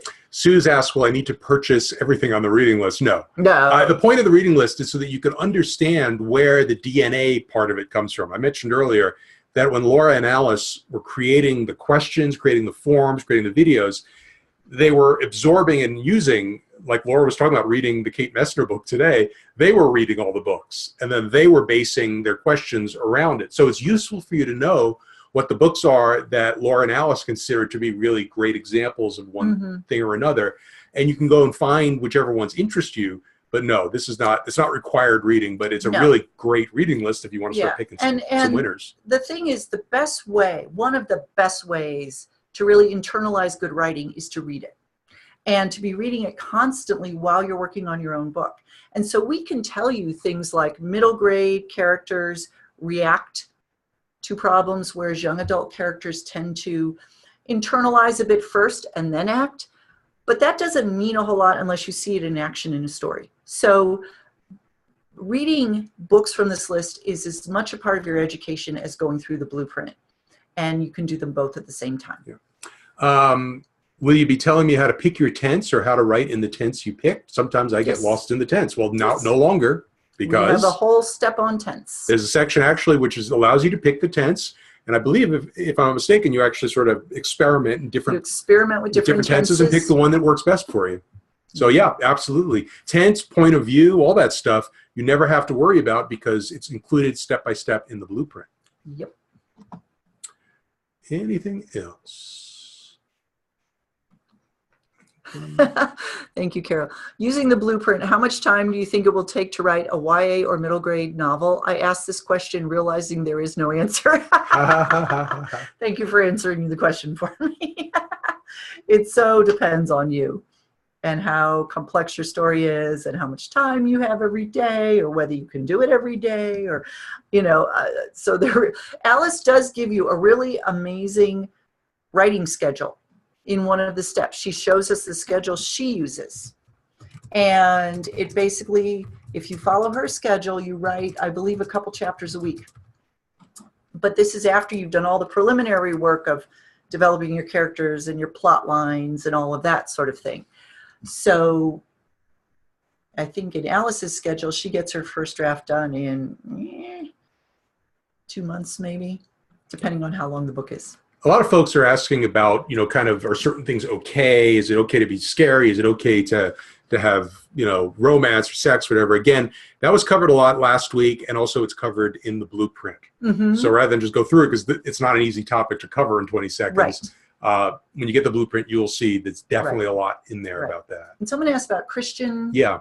Where was that question? Well, just someone was asking if it was different writing Christian young adult. For young adult. And again, that depends very much on, different publishers have different requirements for Christian books, but often they can't have any sex and profanity and that kind of thing in them. But the way you build your story is exactly the same. The way you build your protagonists, the obstacles, all of that would be exactly the same. Someone's asking if we're going to be doing screenwriting or dramatic scripts, playwriting for future blueprints. Hey, keep giving us suggestions. We will. We want to get to everything. We're a small company. You're looking at it mostly, but we definitely want to build this out. So yes, we nonfiction, all of that stuff, because we love the blueprint concept. We know you guys love it, so we want to expand it. So yeah, we absolutely will. Give us some time, but we're getting there. Okay, so I'm going to give you a little surprise reveal here. So there's a question here. I came in late, but does the blueprint have info on finding an agent or self-publishing? First of all, we have a self-publishing blueprint that is excellent. Awesome. Awesome. It takes you step by step through the process of self-publishing, just like we do with writing. And that is on our writingblueprints.com. And there's a discount link, or there will be if it's not there yet, at the end of your blueprint for that. Finding an agent. We have a submissions blueprint coming.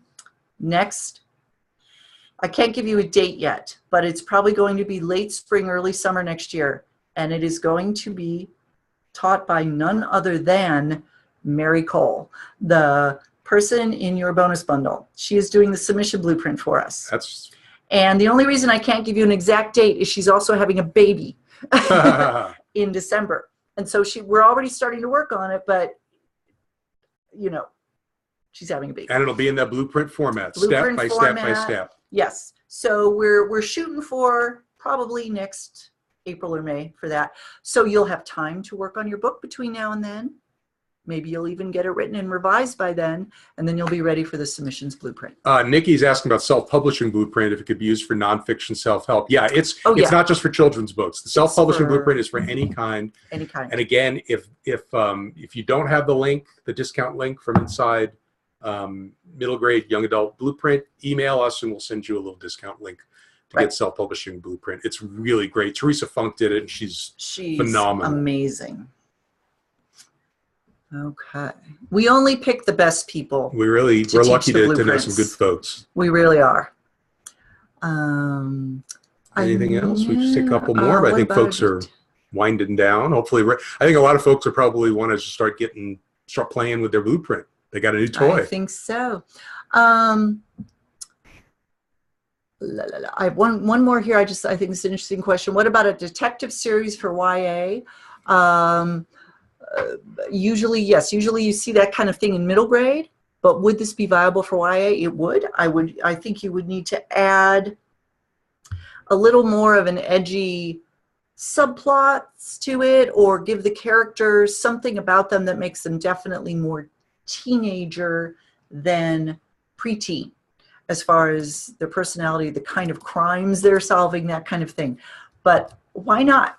I think absolutely it could work. By the way, a lot of folks are saying very nice things in the chat box about us, about the blueprints. We are seeing them all. Thank you. Yes, thank you so much. So much. It makes worth getting up at 4:30 in the morning to read a book worth it, doesn't it? It's always worth it for our people. Okay. And again, I did break down the plot of a mystery. I see someone's asking about mysteries. So there is an actual PDF in the blueprint where I talk about this book, Capture the Flag, and some things to keep in mind when writing mysteries. But again, a lot of the stuff we talk about, it applies across every genre. By the way, Rick is asking about saving the changes made to the PDF. He's typing them in Save As, but they're not there. The best way to do that, if you want to actually use the fillable forms, download the PDF forms and open them in a standalone Adobe Reader, which is a free piece of software. Sometimes the Adobe Reader that's built into your web browser isn't quite as robust, doesn't save things very well. But what we found is that if you open it in the standalone Adobe Reader on your computer, and click Save, it should be no problem. And you might want to name it something different so that you keep track of each version of what you're doing. Right. Yeah. 1.0, 2.0. Right. And remember, if you can always go back into the blueprint and download the forms again if you need to. Yeah. And the thing with us, and those of you who've been with us for any length of time know that if you have problems, we'll make it right. We'll help you fix it. Whatever. I'm not a computer genius. I know a little bit. We'll direct you to folks who can. But anything that we can help you with, in terms of billing or access or anything like that, we're going to straighten you out. So don't worry about it. Even if everything doesn't work tonight, again, it should be. It looks like a lot of folks are already in there and using it. But if you're having any problems, just drop us an email. We'll get you squared away. It may be tomorrow, but we'll definitely take care of that. Thank you, Connie, for the nice words. Do we have to read all these books? Or do we have to choose one? No. Again, it's really just for you to understand what the basis of the DNA was, but then you can pick and choose. So you can bring the list with you to the library, the bookstore, and peruse what you like. In the plotting unit, there are 2 steps that I do the video instead of Alice. And under those steps, I actually took 2 books from the reading list and plotted them out using the system that I talk about so that you can see how it breaks down in a book that you can read. And so I would suggest you read those 2 books if you're interested in sort of really analyzing that.